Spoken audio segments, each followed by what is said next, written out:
Bapak, Ibu, dan saudara-saudariku yang terkasih, membaca bacaan Injil hari ini spontan dalam diri saya ikut marah beserta 10 rasul yang lain mendengar perkataan dari Yakobus dan Yohanes. Tapi rasa marah saya dan para rasul yang lain ini beda. Marahnya saya kepada Yakobus dan Yohanes sebenarnya bukan marah yang marah bagaimana, tapi kok aneh ya, berani betul mereka ngomong gitu kepada Yesus. Kata-kata awalnya itu loh, kayak kata-kata doa kita. Guru, kami harap engkau melakukan apapun yang kami minta dari engkau. Kalau doa suka gitu apa enggak? Tuhan, saya minta ini. Semoga engkau mengabulkan apa yang saya doakan ini ya Tuhan gitu. Iya atau enggak? Oh iya, semangat sekali menjawabnya. Yakobus dan Yohanes pun melakukan hal yang sama. Dan enggak cukup di situ, dia mengatakan lagi, Tuhan aku mau agar aku dan saudaraku duduk di sebelah kanan dan kirimu. Dan mendengar ucapan yang seperti ini, para rasul yang lain marah. Marah karena Yakobus dan Yohanes meminta itu, tetapi marah karena mereka kedisian, njaluk jabatan. Mungkin di dalam hatinya Petrus, wah aku ini yang harusnya jadi yang pertama ini untuk meminta jabatan itu. Atau kepada para rasul yang lain. Jadi mereka marah bukan karena Yakobus dan Yohanes meminta jabatan ini, tetapi karena mereka kedisian. Karena mereka keduluan minta itu daripada kedua orang ini. Yesus melakukan sesuatu yang dengan penuh kesabaran. Yesus ini kurang sabar apa orangnya ya? Sudah ngajari segitunya, para rasul ini yang dilihat, yang dibau, yang didengar, yang dirasakan, yang dialami, ini apa yang dilakukan oleh Tuhan Yesus, apa yang diajarkannya, tapi toh mereka ini nggak ngerti-ngerti. Ibu-ibu itu kalau biasanya ngiling nih anaknya gitu sampai juweh, sampai berbusa-busa gitu, tapi nggak dilakukan gitu, sama kayak perasaannya Tuhan Yesus ini. Kamu itu wis tak ajari bolak-balik, wis tak omongi bolak-balik, sudah tak ajari, kok ya nggak ngerti-ngerti. Tapi dengan penuh kesabaran, dengan penuh kesetiaan, Tuhan Yesus ngajari lagi para murid tentang bagaimana menjadi pelayan dan kerendahan hati sebagai seorang pelayan. Dan siapa sih orang yang suka menderita? Kalau katanya Tuhan Yesus, mengikuti dia menjadi seorang pelayan adalah jalan salib. Saya kira enggak ada seorang pun di muka bumi ini yang dengan sengaja mencari penderitaan. Ayo cobai aku, ayo buat aku menderita, enggak ada. Secara naluriah, apa yang kita mau ya sama seperti Yakobus dan Yohanes ini. Kalau bisa enak, kenapa harus susah? Kalau bisa jalur cepat, pakai orang dalam, kenapa harus susah-susah pakai muter-muter sana ke sini? Tetapi Tuhan Yesus mau memurnikan hati para rasulnya. Kelompok 12-nya ini, kelompok elitnya, ring satunya Tuhan Yesus ini mau dibetulkan dulu hatinya. Apakah kamu sungguh mau mengikuti aku dengan hati yang tulus? Maka ajaran tentang kerendahan hati, ajaran tentang menjadi pelayan, untuk melayani daripada dilayani, memberikan diri sebagai tebusan bagi banyak orang adalah hal-hal yang mau Tuhan Yesus ajarkan agar para rasulnya meresapi di dalam hatinya. Bapak, Ibu, dan saudara-saudariku yang terkasih, hari ini kita juga merayakan Hari Minggu Misi Sedunia yang ke-98.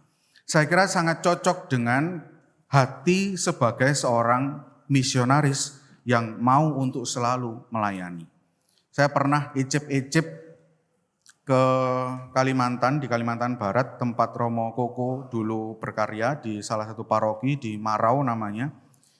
Yang kalau ke stasi itu naik motor, masih untung naik motor, bukan naik perahu dan sebagainya. Naik motor ngelewati sawit, gelap, hanya diterangi oleh lampu, jalan yang dari tanah, yang kalau hujan itu licin dan sebagainya. Sampai di dalam perjalanan naik motor ini saya bertanya, kok yo repot men aku merene iki nyapo gitu. Menyesal saya.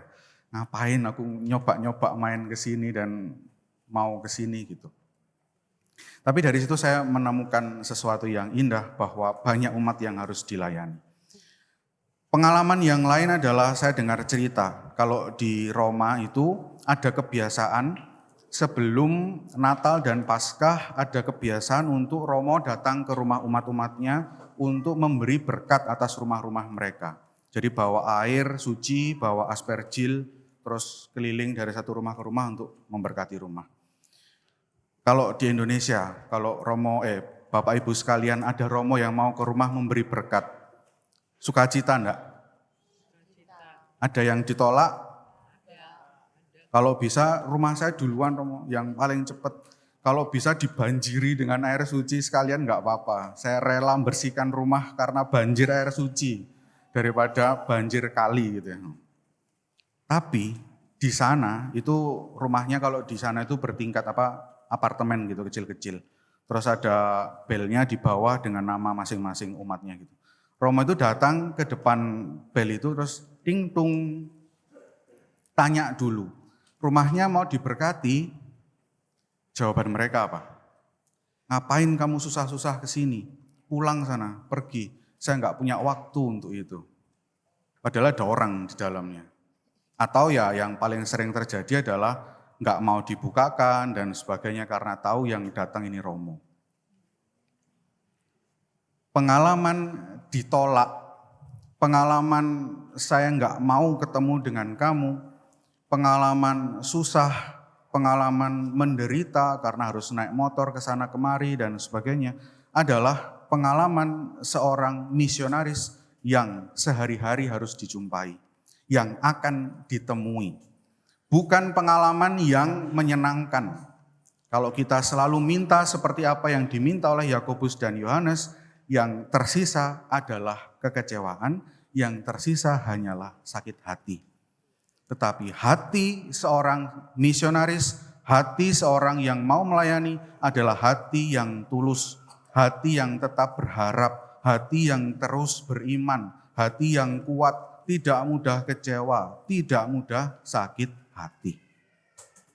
Mudah Bapak Ibu? Mudah? Tidak.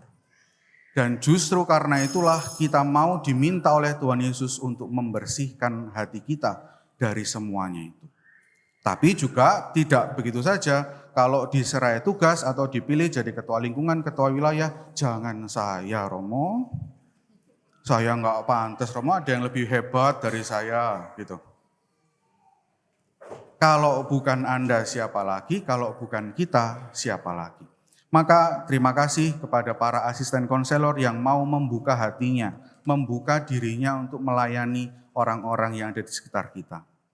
Kondisi keluarga kita itu ajaib hari-hari ini gitu ya. Bisa begitu pluralnya kondisinya yang memang harus ditemani, memang harus dilayani. Umat Karangpilang berapa? Berapa? 10.000, Romonya 4. Lemes tak kira. Kalau harus nemeni keluarga-keluarga Kristiani ini. Dan terima kasih kepada para asisten konselor yang mau membantu tugas para Romo ini untuk menemani keluarga-keluarga Kristiani yang ajaib-ajaib ini. Saya mengatakan ajaib untuk kemudian merasakan bahwa segala sesuatu yang dialami keluarga adalah sebuah rahmat, adalah sebuah karunia yang memang harus dijalani. Dan para asisten konselor ini berjalan di sampingnya untuk menemani dalam perjalanan keluarga-keluarga ini. Semoga hati kita dikuatkan, semoga hati kita diteguhkan untuk mau menjadi seorang pelayan, untuk mau menjadi seorang misionaris-misionaris cinta kasih Tuhan Allah. Kalau bukan Anda, siapa lagi? Kalau bukan kita, siapa lagi? Semoga Injil hari ini, hari Minggu sedunia, hari Minggu misi sedunia hari ini, dan juga dengan pelantikan para asisten konselor ini meneguhkan hati kita untuk mau melayani. Bukan karena apa adanya, bukan karena ada apanya, tetapi apa adanya dan dengan tulus melayani Tuhan dalam diri sesama. Terima kasih juga kepada adik-adik dari SD yang boleh melayani Ekaristi hari ini. Kalian luar biasa, dari kecil boleh melayani Tuhan dan semoga sampai besar juga terus melayani Tuhan di gereja. Amin. Semoga berkat Tuhan menyertai kita sekalian.